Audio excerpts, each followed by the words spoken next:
UK aircraft carrier HMS Prince of Wales leaves Darwin.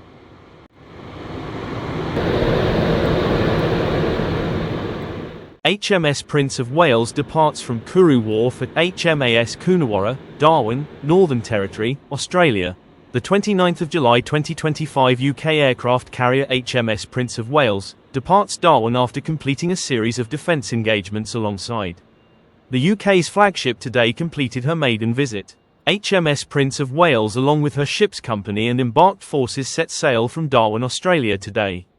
After a few days alongside hosting VIPs, conducting defence engagement and having some well-deserved time ashore, the UK's flagship and carrier strike group left to continue on their way whilst on Operation HMAS 2025.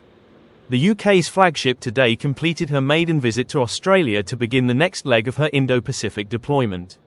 HMS Prince of Wales, accompanied by her British and international escorts, departed Darwin in the Commonwealth nation's far north and set out for Japan. Her role in Australia's largest military exercise of 2025 finished. Although Talisman Sabre runs until the weekend with UK commando forces committed ashore in northern Australia, the carrier group's involvement ended when the force put into Darwin last week. The 6-day visit to Darwin has mixed ancient customs. A welcome to country ceremony from the indigenous Larrakia people, with top-level diplomacy. The flagship hosted a string of senior British and Australian politicians, including Defence Secretary John Healey and Foreign Secretary David Lammy, his Australian counterpart Penny Wong and Deputy Prime Minister Richard Marles. The aircraft carrier has also served as the impressive setting for a business and industry event, discussing the growing importance of defence links between London and Canberra.